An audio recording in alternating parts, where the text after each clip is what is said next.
El enfermo Pacífico Pérez ingresó en el sanatorio penitenciario de Navafría, aquejado de una grave dolencia pulmonar. Condenado a 20 años de reclusión por un delito de asesinato y pendiente de juicio por un nuevo crimen. Su extremada timidez, su actitud taciturna y distante despertaron pronto mi curiosidad. Poco a poco mi curiosidad acabó convirtiéndose en una verdadera obsesión por ayudarle ante la perspectiva de una nueva condena que, como reincidente, esta vez podría ser la pena capital. Cuando le sugerí la posibilidad de charlar más abiertamente de su pasado, se negó. Pero tras un lento y dificultoso proceso de convencimiento, accedió, incluso a hacerlo ante un magnetófono. Lo que van ustedes a escuchar es el resultado de esa grabación. Fue una tarde de primavera de 1961. Pacífico Pérez, recluso número 117. Buenas tardes, Pacífico. ¿Cómo te encuentras? Mire. ¿Sabes? Tengo un regalo para ti. ¿Un regalo? También tiene usted cada cacho salida. Somos amigos, ¿no? Mira, estas semillas son para ti, para tu jardín. Son flores. Anda, cógelas. Son tuyas. Desde aquí veré crecer los alelíes y las margaritas reales cuando las siembres. Has sabido escoger el sitio, ¿ah? La tapia del patio lo resguarda del cierzo. A ver, sí, señora. La flor de maceta no aguanta el zarzagán. ¿Y cómo las riegas? Acarreo agua del pilón. ¿Del pilón? ¿Del que está al otro extremo del patio? Tal cual, doctora. ¿Con qué traes agua? ¿Con qué había de ser? Con el plato de aluminio. ¿Con el plato? Talmente, doctora. ¿Qué tiene de particular? ¿Y para cavar la tierra? Con un tenedor viejo me arreglo. Es extraordinario, Pacífico. ¿Con un tenedor has conseguido esas flores? ¿Te gustan las semillas que te he traído? Ande, a ver, a nadie le amarga un dulce. Bueno, Pacífico, ¿te parece que charlemos? ¿Charlar? Pero es que va a ser ahora mismo. En eso habíamos quedado el otro día, ¿no? El doctor pulsa el botón de marcha del magnetófono, sin dejar de hablar. No te importa, ¿verdad? ¿Es el chisme ese de que me habló? El mismo. Graba con mucha fidelidad. Ya le dije que no la entiendo. ¿Y qué es lo que quiere usted grabar? Tu vida, Pacífico. Algo que facilite un argumento para tu defensa. Dentro de 15 días es el juicio y después de lo del Ángel Mari te acusan de reincidencia. Lo más fácil es que esta vez te condenen a muerte. Mi deseo es ayudarte. Ayudarme. Si me cayeron 20 años en el primer pleito, no me van a caer más en el segundo. ¿Oh, sí, doctora? No seas tan confiado, Pacífico. Una reincidencia es una reincidencia. Y lo más fácil es que te condenen a garrote vil. ¿Sabes lo que eso significa? Te trincan la garganta con un cepo de hierro y dan vueltas y vueltas a un tornillo hasta que te asfixias. Pero esperar día tras día que eso ocurra es todavía mayor suplicio. ¿Entiendes? Concho, doctora, se pone usted de unas formas que me he arrancado a sudar y todo. ¿Sabes de qué me estaba acordando al ver tus flores? Como usted no me lo diga. Pues recordaba una vez, siendo yo niña, que mi abuela sembró calabazas y calabacines en el huerto, en cuadros rayanos. Y cuando las plantas florecieron, las abejas fecundaron indistintamente unos y otros. Y las calabazas nacieron con forma de calabacines y los calabacines con forma de calabazas. ¿Qué te parece? Con las abejas ya se sabe. ¿Es que tú entiendes de abejas? ¿Qué hacer? Allá en el pueblo era yo el que cataba las colmenas. Las cataba desnudo. ¿Quiere creer que en la vida me picó un bicho de esos? ¿Desnudo? ¿Una colmena de abejas? ¿Sin carilla ni guantes? A ver, tal como lo oye, en cueros vivos, a pelo, como decimos en mi pueblo. ¿Lo dices en serio? Tú eres de Lumán del Otero, ¿verdad? Sí, señora, nacido y criado. ¿Cuál es tu primer recuerdo del pueblo? Bueno, vamos, o sea, me pongo a pensar y me recuerdo por un igual del visa y del abue y de la madre y de la casa y de todo. Ande que si no me fuera a recordar. ¿Cómo era tu casa? Bueno, vamos, o sea, en realidad no lo sé, doctora. Mi casa era como todas, o sea, distinta. ¿Y por qué era distinta tu casa? Pues porque la casa de cada quien es siempre la casa de cada quien, ¿no? Mire, por un ejemplo, doctora, mi casa era de piedra y de toba, o sea, como todas las del pueblo, las del Lumán y las del Otero, pero tenía una galería de cristales tal que así corrida, que no tenían las demás. Y en la trasera, sabe usted, quedaba la higuera y el pilón, donde cada año por San Pedro bañábamos a mi bisabuelo. ¿No había en el pueblo alguna industria, alguna destilería de sidra, por ejemplo? De eso no, de eso nada, no señora. Digo, por todo haber la miel, o sea, en las vaguadas y en las breñas se criaba bien el brezo. Y allí, al amparo de la humedad, montaron los del pueblo las colmenas. ¿Y quién era en tu casa la cabeza, el jefe, por así decirlo? El amo de la casa, el visa, claro. ¿El visa? O sea, mi bisabuelo. Ya. ¿Y cómo era tu bisabuelo? ¿Cómo lo recuerdas? Bueno, yo me recuerdo del visa en la silla de ruedas, de acá para allá, que no paraba quieto, oiga, y por San Pedro en el pilón cuando lo bañábamos chapoteando, que hay que ver cómo la gozaba el hombre. Antes me has dicho que también recordabas a otros miembros de tu familia. ¿Qué hacer, doctora? Al abue, por ejemplo, con la cara plana, bebiendo del porrón y mirando de lado como los peces.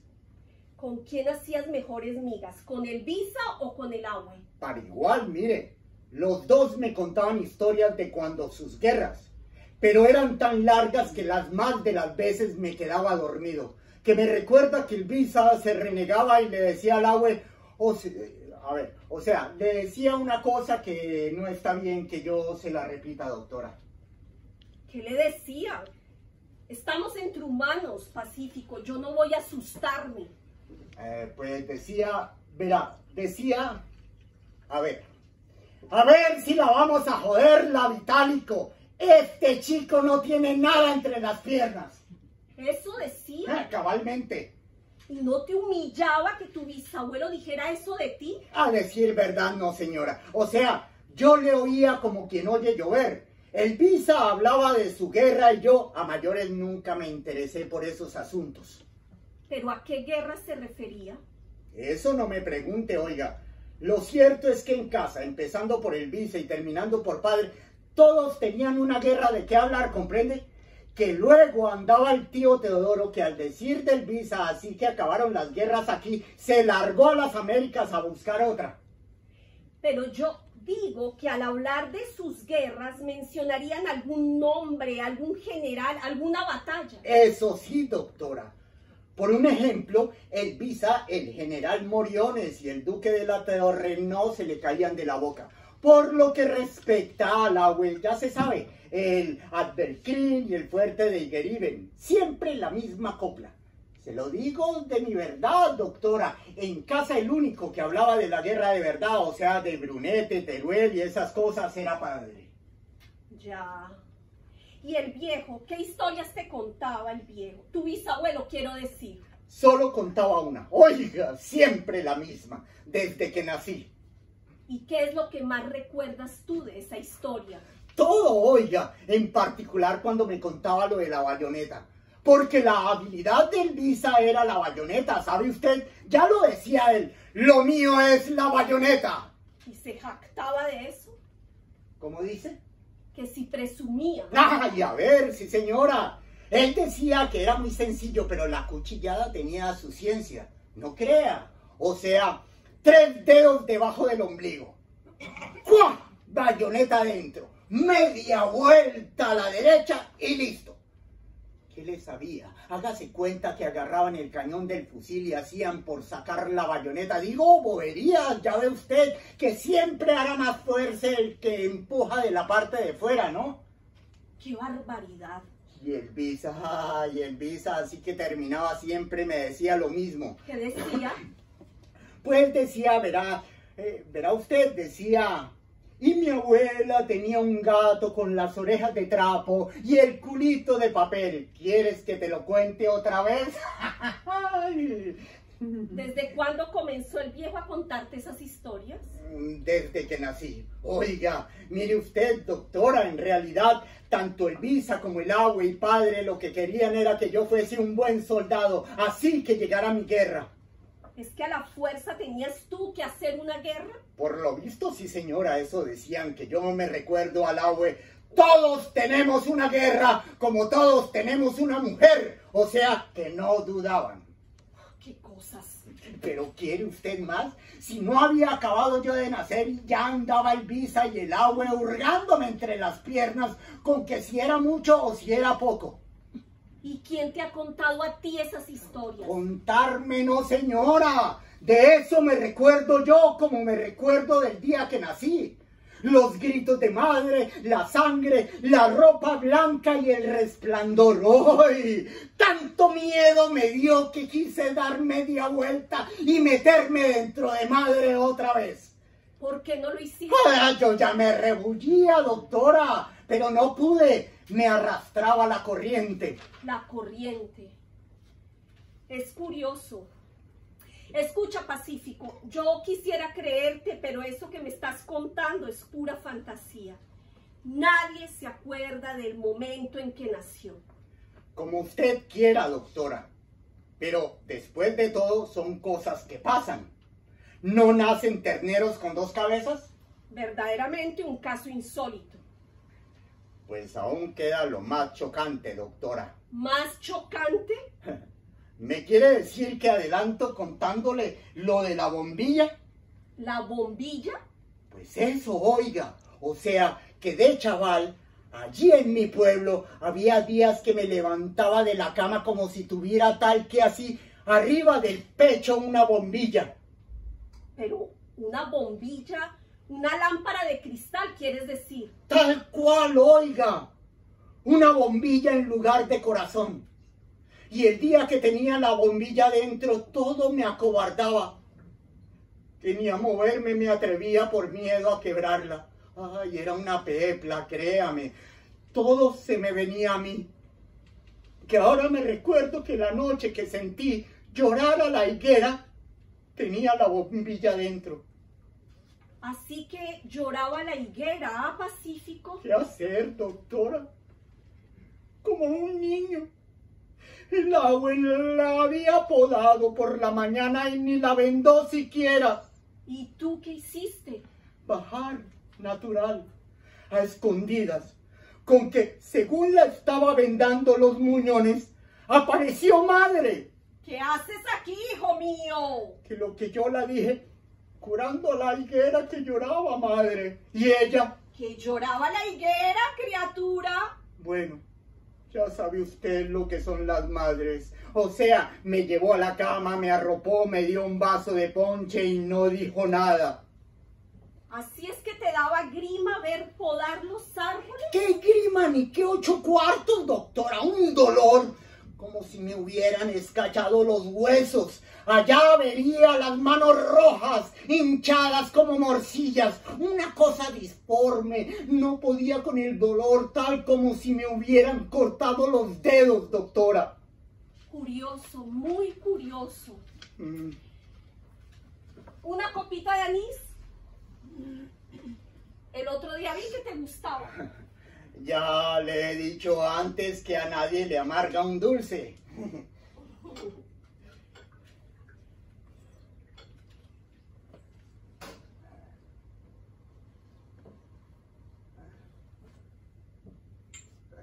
Salud.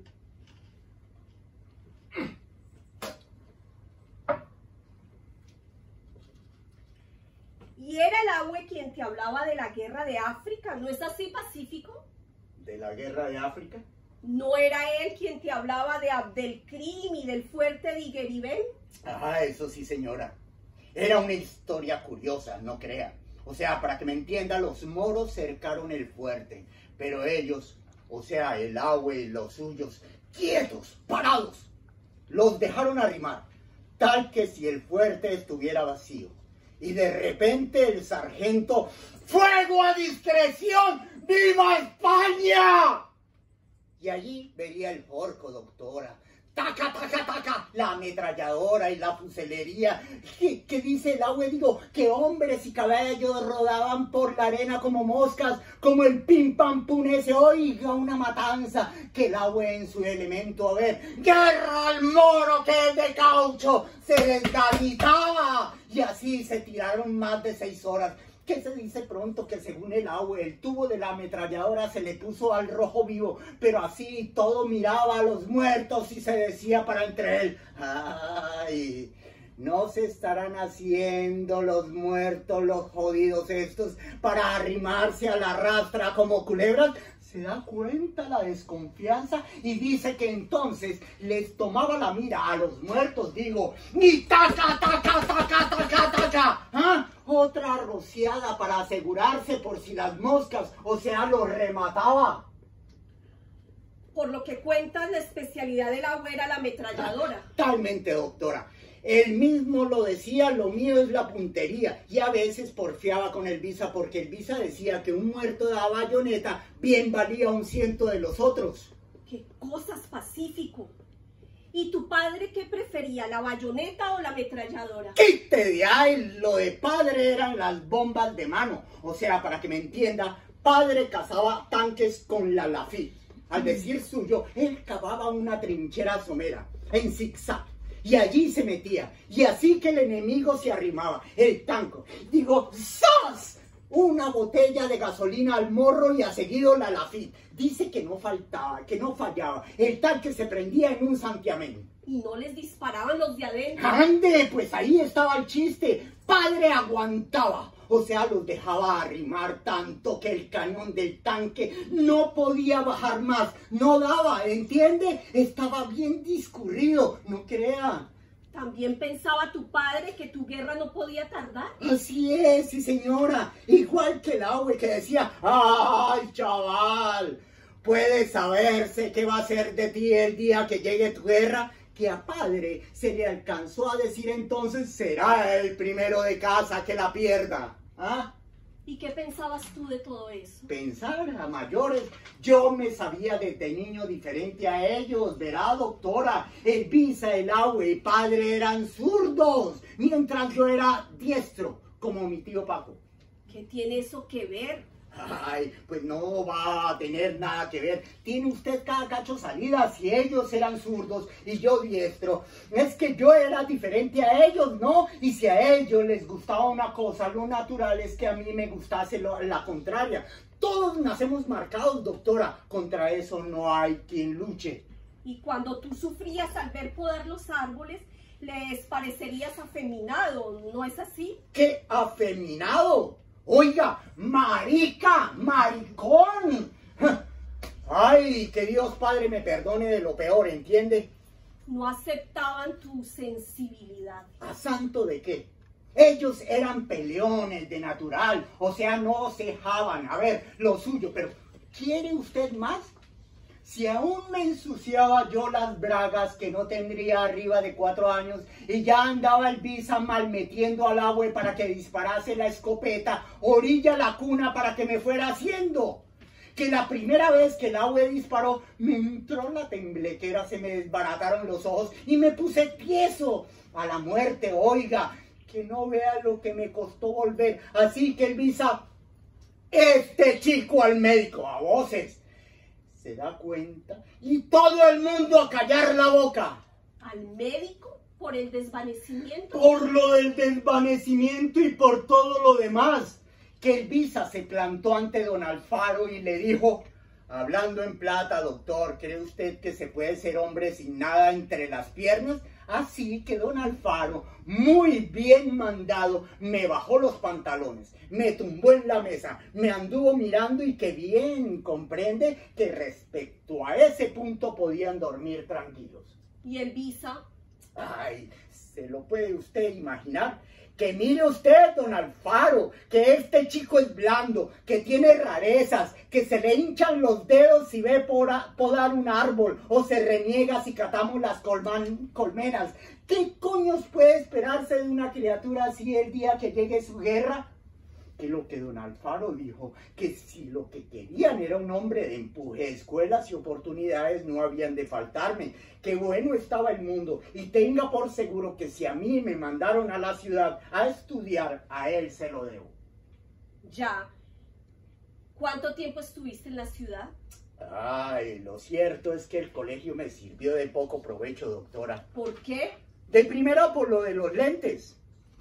No quiera saber la que se armó en casa cuando don Alfaro me dijo que los necesitaba. Que al Elvisa todo se le volvía a decir, ¿visteis en vuestras guerras algún soldado con lentes?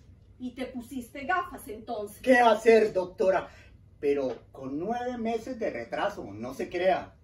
Que para entonces no veía yo un cura en un montón de nieve.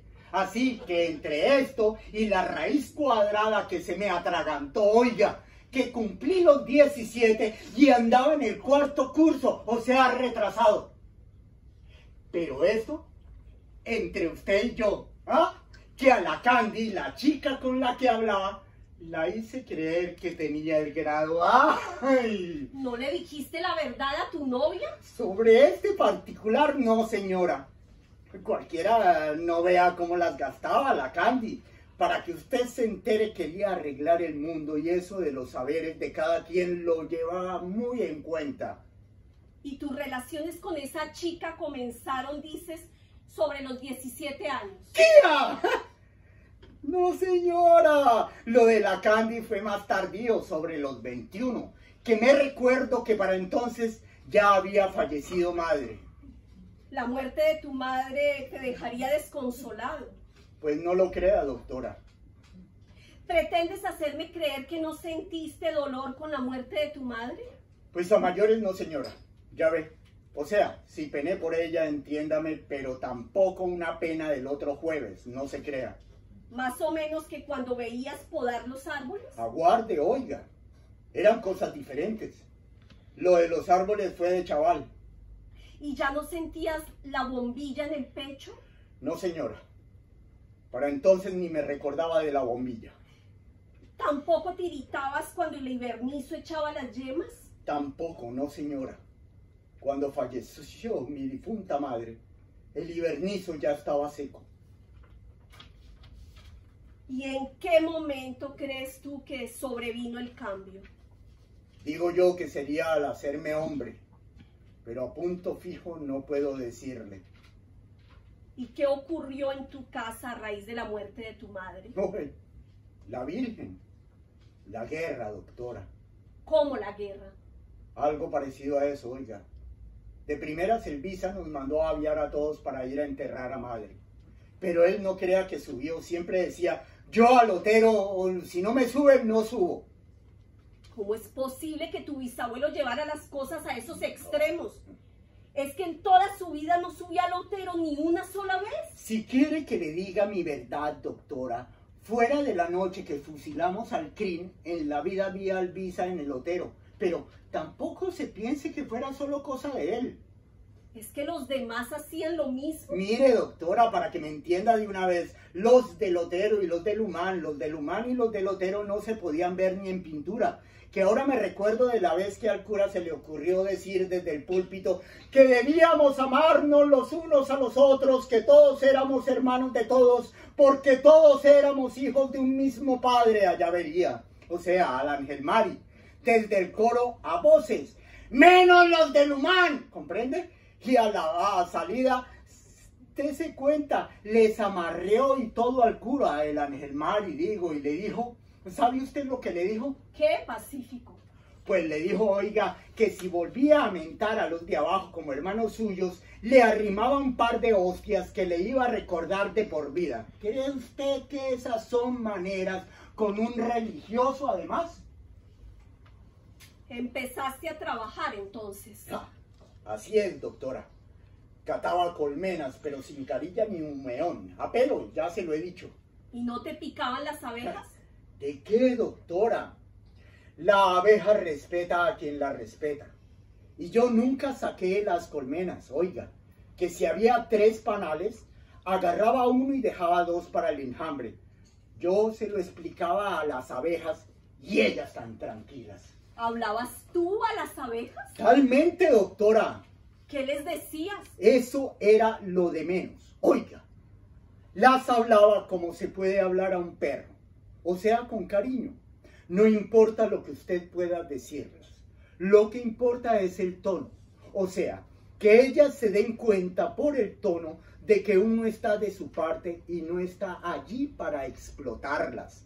Que por los celos de barrio, no crea que por otra cosa, al Angelmari le picó el amor propio y dijo que lo que hacía un hijo del humán bien podía hacerlo un hijo del Otero, ¿se da cuenta? Y sin encomendarse a Dios ni al diablo, se puso a catar en pelotas la hormiguera de la peña. ¿Y cómo le fue? ¡Ay! Allí le vería, doctora, como un arnero salió el hombre, como un ese homo. Oiga, con decirle que el cura tuvo que sacramentarle, está dicho todo. Se conoce que el Angelmari no supo convencer a las abejas. ¿Qué tiempo estuviste de catador? Ponga un par de años, más no. Si mal no recuerdo, 2 veranos después se me presentó la Candy en el pueblo. Y entonces, ¡ay! Se acabaron las colmenas y se acabó todo. Yo no sé lo que me dio la chavala esa, que desde el primer momento me llevó en el pico. Dijiste antes que tenías 21 años cuando conociste a esa chica. Pues sí, o sea, no, doctora, que yo conocía a la Candy cuando era así, de chavala, en la escuela. Pero a esas edades ya se sabe, las chavalas una raza aparte que ni las mirábamos a la cara. Pero hablar, lo que se dice hablar, lo que usted dice, yo tenía 21 y ella de 23. O sea, la Candy era más moza. ¿Qué quieres decir con eso de que se presentó un verano en el pueblo? ¿Es que no vivía allí? A mayores no, señora, verá usted. La Candy era hija del señor Bebel, el herrador del Otero, o sea, la hermana del Ángel María. Sí, continúa, eso ya lo sé. Bueno, pues la Candy de chavala, así que murió su difunta madre, marchó a la capital donde unas tías y no volvió por el pueblo mientras no acabó. ¿Lo comprende ahora? ¿Mientras no acabó qué? De estudiar, oiga, la Candy tenía estudios. ¿Qué clase de estudios? Eso sí que no puedo decírselo. O sea, no lo sé. Ahora, se ponía a hablar y un libro abierto, las cosas como son. ¿Y cómo empezaron vuestras relaciones? Talmente en la boda del Parmenio Marrero, durante el refresco. Yo siempre he sido un poco retraído para eso del baile, ¿comprende? Y estaba así, tan ricamente, tomándome un vermú. Y en esta se me arrima ella, me agarra del brazo y me dice con todo el descaro: llévame a dar un garbeo tú, estoy de sudor y de música hasta los cojones. ¿Dijo cojones, Pacífico? ¡Cojones! Dijo, doctora, por lo más santo, se lo juro. ¡Anda! ¿Y qué menudo pico se gastaba con decirle a usted que el Angelmar y su hermano, digo, a su lado, un noblato misionero? Usted no conoce a la Candy. ¿De qué fue lo primero de lo que hablasteis? Pues mire, a decir verdad, me habló de los del pueblo, que me recuerdo que ella me dijo que el personal de los pueblos tenía el mirar plano y que si me había fijado en ello. Y yo que natural de no ver más que campo, y ella que mis ojos eran distintos, que digo yo que sería por los lentes. ¿Qué otra cosa, no, doctora? ¿No le parece? Y en estas llegamos al puente sobre el embustes, y ella que a sentarnos, con que nos sentamos tal que así en el pretil, y entonces yo por salir de paso la dije que se había reparado que los ríos hablaban, como las personas, que el matayeguas voceaba y la salud rutaba, y el lirón cantaba como una mujer. ¿Se da cuenta? Que ella, que muy poético, y sin más ni más, me pasó el brazo por detrás, o sea, por los hombros, y me pegó un beso de película.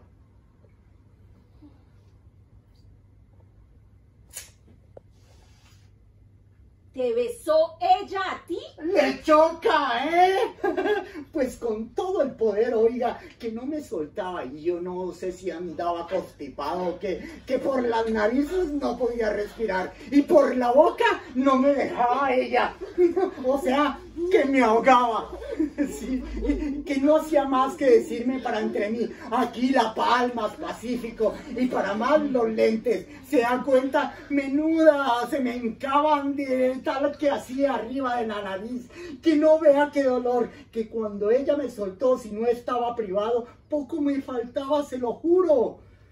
¿Y os empezáis a saber con frecuencia? Uy, todos los días, doctora, que a mí salir con la Candy me petaba y me acobardaba. No sé si me explico, o sea, si me petaba es porque estaba rica y por verla fumar de negro, que no soltaba el cigarrillo ni por cuanto hay.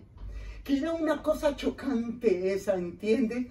Pero luego me acobardaba lo que decía las cosas de los libros, o sea, que se burlaba de mí, total, 4 días como quien dice que al cabo nos enredamos y ni me fijaba en eso. ¿Que os enredasteis? ¿Quieres decir que Eso, sí, sí señora. allí en el pueblo? Bueno, como quien dice. ¿Pero os veíais en el pueblo o no os veíais en el pueblo? Sí, doctora, o sea, no. ¿En qué quedamos, Pacífico? En realidad nos citábamos en Prádanos, en la sierra, un pueblo abandonado a orillas del mío, que estaba en ruinas, pero que debió de vivir gente de fuste allí, en tiempos, claro, o sea que tenía palacios con escudos y arcos en las puertas y una ermita de mucho mérito. ¿Y qué impresión le hizo a la Candy cuando la llevaste por primera vez? Bien, oiga, de primeras se quedó como sin habla, que todo le chocaba. Las casas de piedra con los escudos, las camberas cubiertas de madreselva que hacía un sol de justicia. Entonces nos llegamos a la plaza del Pilón. Y un grillo dale, tal que así, doctora, al pie nuestro, que gracias a él se conocía el silencio. ¿Ya ve qué cosas? Que para mí un pueblo sin gritos de chavales ni ladridos de perros ni es pueblo ni cosa que se le parezca, ¿comprende? Y nos sentamos frente por frente del palacio y la Candy se quedó con la boca abierta, tal cual, mirándolo todo, los 3 escudos y la balconada de hierro. Y luego se volvió a mí y me dijo: ¡Joder, qué maravilla, chico! ¿Siempre utilizaba esas palabras? ¿Qué hacer, doctora? Si hablaba peor que un carretero. Pero si inclusive cuando se ponía cariñosa no sabía orillarlas. ¿Y tú qué decías? En esos momentos nada. Ya ve, reír y darme el lote. Yo iba tras lo que iba y nada más. Después de todo, ella jugaba con las cartas boca arriba. ¿Entiende? Que por un ejemplo conforme a sus planes, todo el que tuviera que ver con ella ya sabía que iba para cabrón y que Dios Padre me perdone.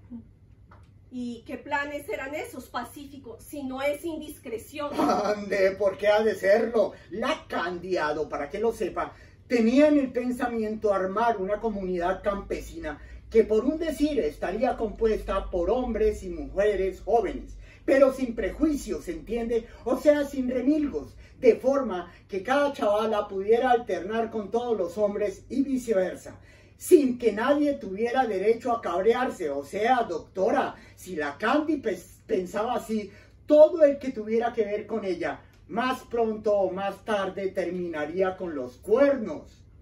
De manera que la comunidad esa, o como se le llame, sería una fábrica de cabritos. Ella no engañaba a nadie o engañaba a todos, según se mire. Ya, pero en aquellos momentos, por lo que veo, poco te importaba lo que pensase o dejase de pensar tu novio. Aguarde que todavía hay más. O sea, la Candy, el primer día, después de mirar el palacio y de andar de acá para allá como un dominguillo, cogió y se sacó la blusa por la cabeza. Luego se quitó los pantalones y se quedó en cueros vivos, oiga. Lo único, los playeros. Que no vea carnes más ricas, prietas y blancas como las reinetas. Que a mí, a ver, la cabeza se me trascordó lógico y para remate, va y me dice: así hemos de volver a vivir pacífico, como Adán y Eva en el paraíso.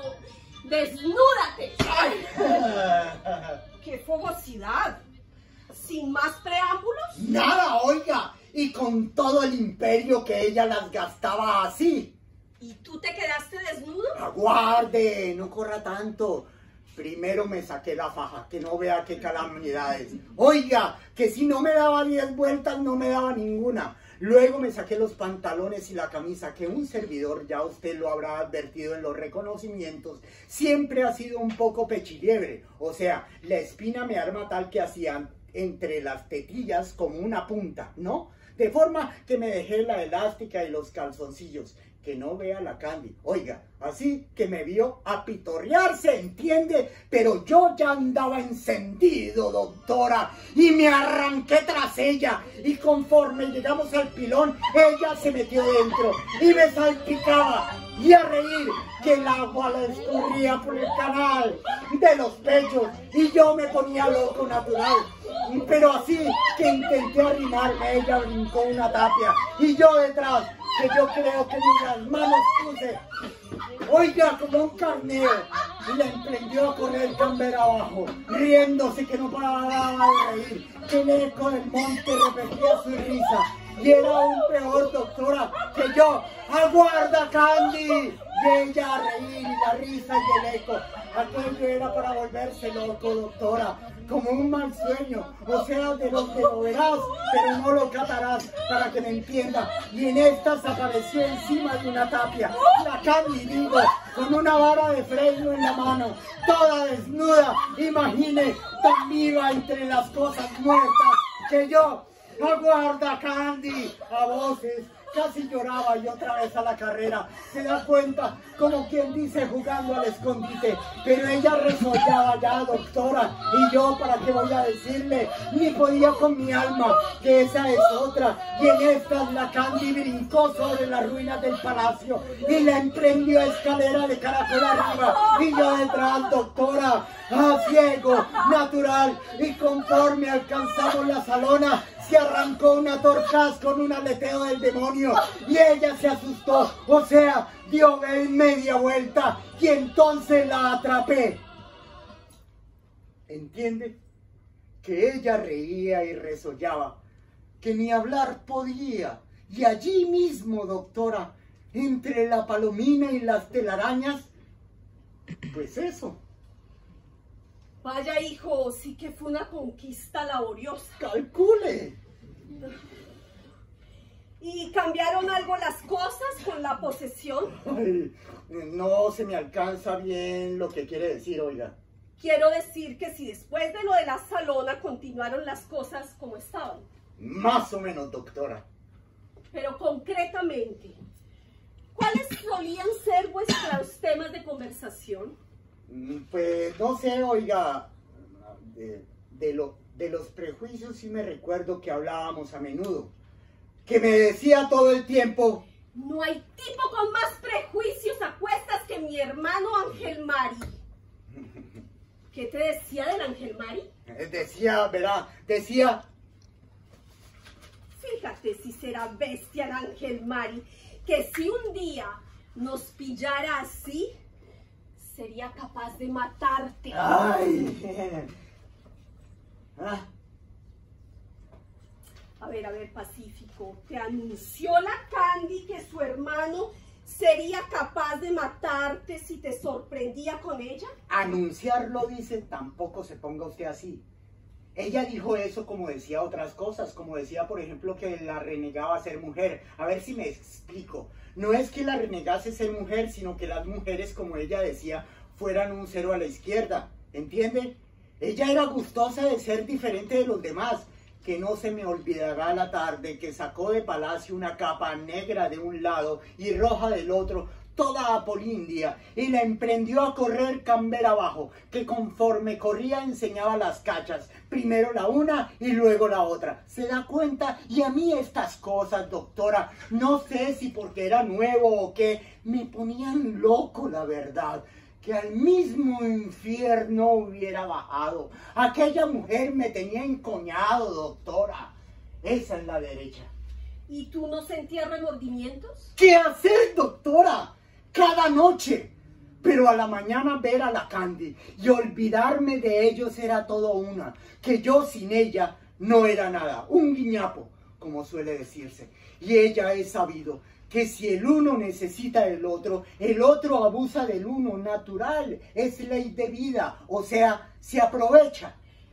Una cosa, Pacífico, ¿nunca hablasteis de un futuro para los dos al margen de la comuna? Mayormente no, señora. O sea, mientras la Candy no quedó preñada, ni lo mentó. Y cuando supo que estaba embarazada, ¿qué dijo? De primeras quería estropear el fruto, ¿entiende? Pero al día siguiente cambió de parecer y habló de casarse conmigo y alumbrar la criatura. ¿Y tú qué respondiste? Que calma, a ver, que me lo pensaría. ¿Te asustaba la responsabilidad de un hijo? La criatura no, señora. ¿De qué? Pero estaba lo otro. O sea, lo de cabrón. Compréndalo. Que no era cosa de broma. Que ella misma lo advertía. Que el que se juntase con ella iba para cabrón, y que Dios Padre me perdone. ¿La Candy ya estaba encinta cuando ocurrió lo del Ángel Mari? Talmente, doctora. ¿Y dónde estabais vosotros cuando os sorprendió? En la braña, tal que así, sentados en la hierba como de costumbre. ¿Desnudos? Perdona la indiscreción, ¿qué hacíais en ese momento? Nada especial, oiga. O sea, estábamos sentados al sol tranquilamente mondando piñones. ¿Mondando piñones? Piñones tostados, sí señora, de esos que tienen una rajita por medio, que se abren con una navaja. Es decir, que tú tenías la navaja en la mano. En la mano, sí señora. ¿Y él no te amenazó al llegar? No señora, de eso nada. Lo único que dijo el Ángel Mari fue: esto ya me lo tenía yo mamado, cachozorra. Liada con el sietemesino este de Lumán. Eso dijo, ni más ni menos. Pero tu novia no te había dicho en Prádanos una vez que si el Ángel Mari te encontraba con ella en la forma en que los encontró, sería capaz de matarte. Si quiere que le diga la verdad, doctora, para entonces ni me recordaba que el Ángel Mari me hubiese jurado la vida. ¿Y no te la guardaría por lo de las colmenas? Según las declaraciones del juicio, él llevaba un palo en la mano. Una garrota, sí señora, tal que así, en la mano derecha. Pero no me amenazó con ella ni nada. El Ángel Mari apartó las algueras y se quedó mirándome todo el tiempo. ¿Y tú qué sentiste en ese momento? Frío, ¿ya ve? Con unas cosas y otras se había levantado el relente y yo había escondido la faja debajo de las mimbreras. Pero estarías ofuscado, me imagino. Ya está usted como el abogado. ¡No, señora! Le digo a usted que no estaba ofuscado. Está bien, de acuerdo. ¿Qué hiciste entonces? Me puse de pie, tal que así, y le tiré un viaje con la navajilla.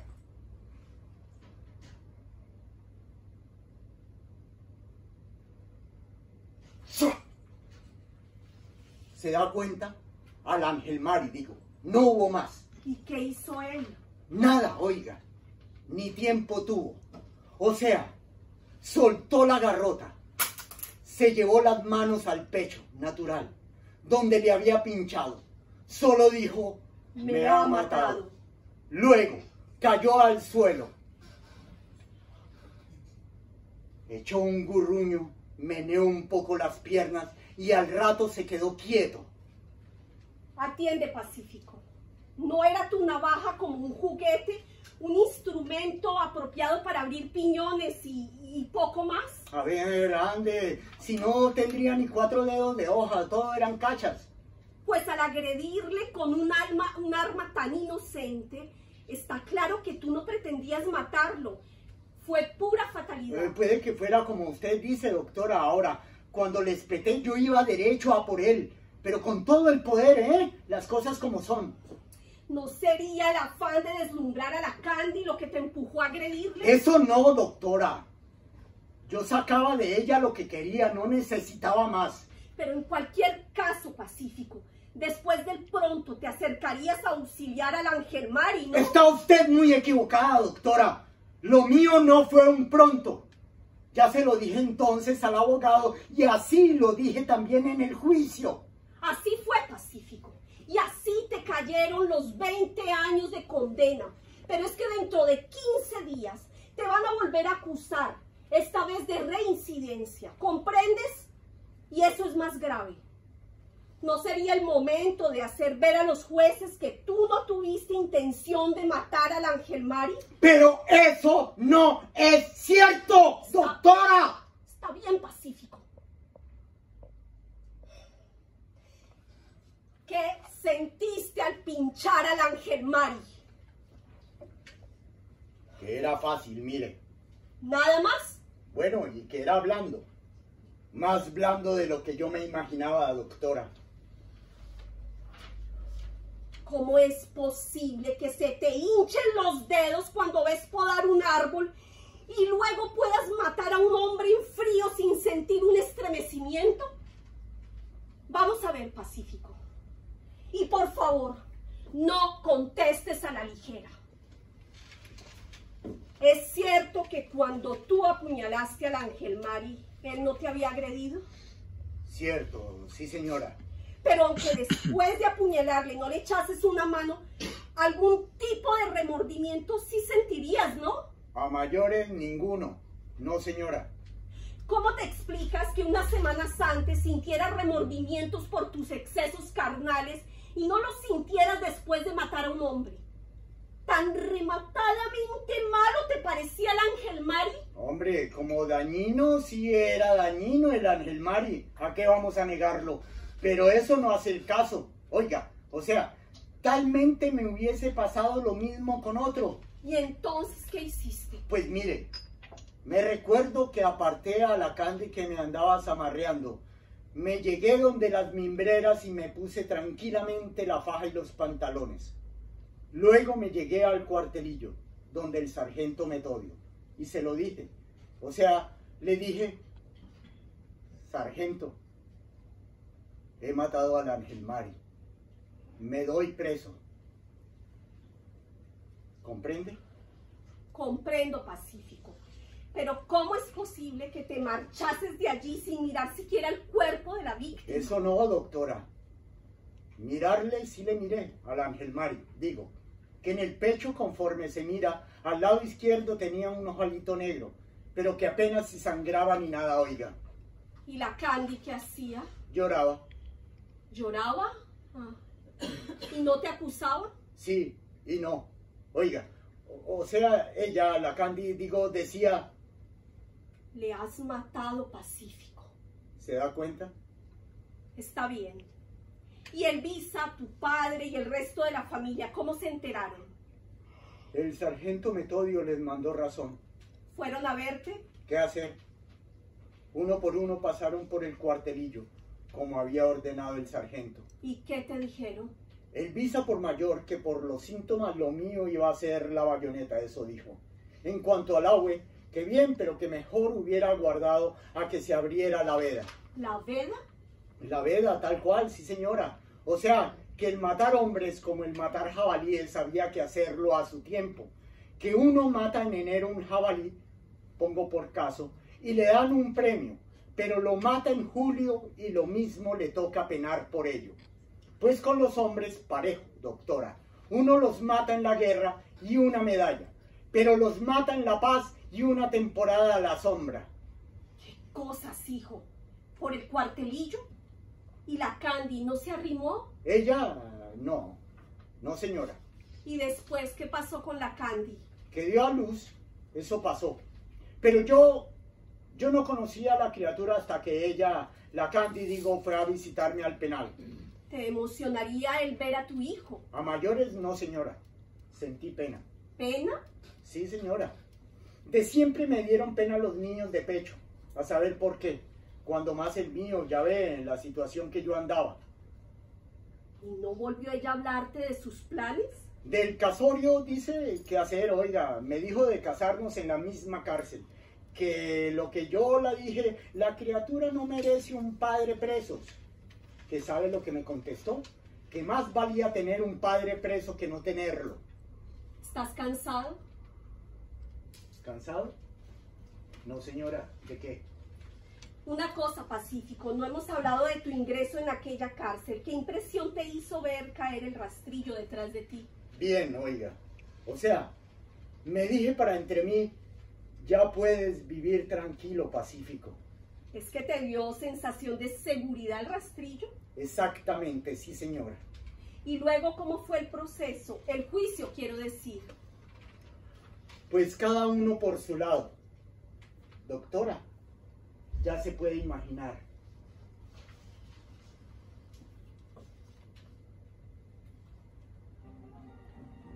El juicio, como estaba previsto, se celebró 15 días más tarde.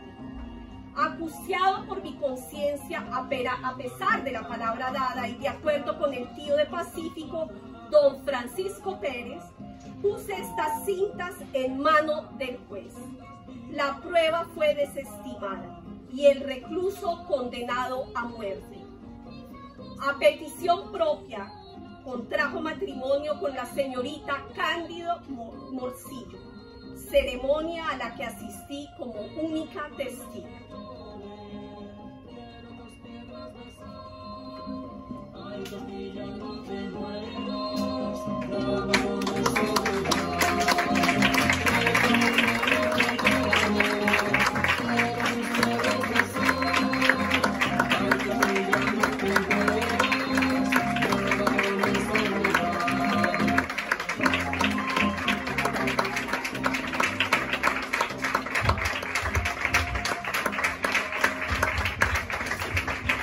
Pues muchísimas gracias a Nancy y a Leo.